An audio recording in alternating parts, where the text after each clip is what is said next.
जय माँ काली मित्रों, आपका मेरे चैनल माँ काली माँ दुर्गा शक्ति संवाद में एक बार फिर स्वागत है। मित्रों, आज जो मैं जानकारी आपके लिए लेकर आई हूँ वो पितरों से संबंधित है। देखिए, इस संसार में ऐसे बहुत सारे व्यक्ति हैं जो बहुत परेशान हैं और किसी ना किसी कारण से वो अपनी परेशानियों का हल नहीं कर पाते, अपनी समस्याओं को हल नहीं कर पाते और उनकी परेशानियां ऐसी होती हैं जो शुरू तो हो जाती हैं लेकिन खत्म होने का नाम ही नहीं लेती।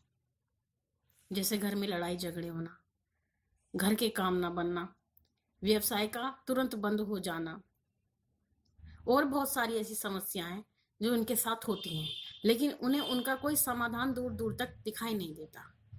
कारण ये कि जो इस समस्या का कारण है वो उसे जान ही नहीं पाते।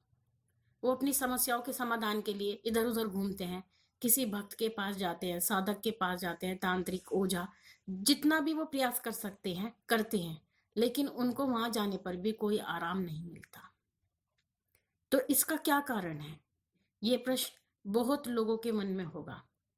मेरा आपसे अनुरोध है कि आप इस ऑडियो को पूरा सुने। जब तक आप इसे पूरा नहीं सुनेंगे तो आपको पूरी बात समझ में नहीं आएगी।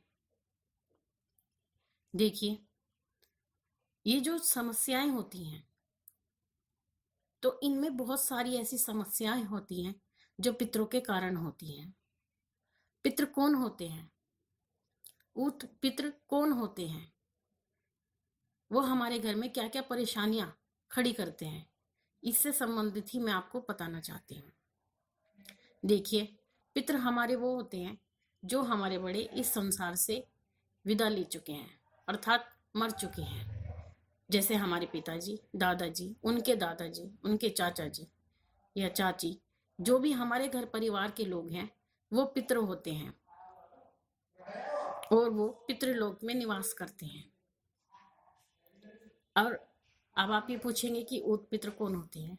ऊत पितृ वो होते हैं जो व्यक्ति हमारे परिवार के मर जाते हैं और उनकी शादी नहीं होती, जो बिना शादी के ही संसार से चले जाते हैं, वो ऊत पितृ हो सकते हैं। उसमें कोई छोटा बच्चा भी हो सकता है जो पैदा होने के थोड़े दिन बाद ही गुजर जाए, जैसे 1 साल का, 2 साल का, 5 साल का, या कोई ऐसा जवान व्यक्ति जो विवाह से पहले ही इस संसार से विदा ले, वो व्यक्ति हमारे ऊत पितृ होते हैं। और जो हमारे ऊत पितृ होते हैं वो बहुत शक्तिशाली होते हैं। वो पितरों से 100 गुना शक्तिशाली होते हैं और उन्हें मनाना भी आसान नहीं होता। वो बहुत जल्दी रुष्ट होते हैं और अगर रुष्ट हैं तो उन्हें मनाना आसान नहीं होता। तो पितृ और ऊत पितृ मिलकर हमारे घर में बहुत बड़ी तबाही मचाते हैं। इसका क्या कारण है? क्यों करते हैं वो ऐसा? क्योंकि हम उन्हें मानते नहीं हैं, हम उनका ध्यान नहीं करते, हम अपने घर में अमावस्या नहीं करते, हम इतवार को उनके लिए कुछ निकालते नहीं हैं, हम श्राद्ध पक्ष में भी कुछ ना कुछ त्रुटि करते हैं। तो इस कारण से हमारे पितृ नाराज हो जाते हैं, वो कुंठित हो जाते हैं, गुस्सा हो जाते हैं और इसी कारण से वो हमारे घर में तबाही मचाते हैं। वो चलता हुआ व्यवसाय बंद कर देते हैं, घर में किसी का विवाह नहीं होने देते और अगर विवाह हो भी जाए तो संतान उत्पत्ति नहीं होने देते, किसी के बच्चा नहीं होगा, कोई संतान नहीं होगी, या फिर घर में कन्या ही कन्या होंगी, कोई पुत्र नहीं होगा। घर में ऐसी बीमारियां आएंगी जो जाने का नाम नहीं लेंगी, किसी भी डॉक्टर को दिखाने से या कोई भी इलाज कराने से वो सही नहीं होंगी और अगर वो कभी सही होती हैं तो थोड़े दिन बाद वो तुरंत वापस आ जाएंगी, जिसमें हमारा पैसा ही लगता रहेगा लेकिन उसका कोई भी परिणाम नहीं निकलेगा। और इसके सिवा वो अकाल मृत्यु तक का भी कारण बनते हैं। और कभी कभी ऐसा होता है कि घर में कोई जवान मृत्यु भी हो जाती है, किसी जवान व्यक्ति की दुर्घटना से, एक्सीडेंट से। और अगर कोई भक्त कोई साधना करना चाहता है, पूजा करना चाहता है, तो वो अपनी साधना में, पूजा में सफल नहीं हो पाता, क्योंकि वो अपने पितरों की पूजा तो करता ही नहीं है। और जो कोई साधक या भक्त अपने पितरों की पूजा नहीं करता तो उसकी साधना में उसे कोई सफलता नहीं मिलती। तो पितृ मिलकर इस तरह के सारे कार्य हमारे घर में करते हैं, हमारे घर को पूरी तरह बर्बाद कर देते हैं। लेकिन जानकारी के अभाव में हम इस बात को पता ही नहीं कर पाते कि ये हमारे घर में पितरों की परेशानी है।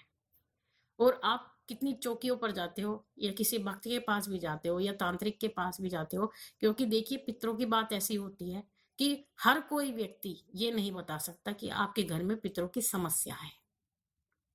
ये कोई कोई व्यक्ति, क्योंकि पितरों का पोछा हर कोई नहीं देख सकता। अगर आप किसी तांत्रिक के पास जाएंगे या किसी मौलवी के पास जाएंगे, वो तो ये कहेगा आपके घर में भूत है, भूत ही भूत है।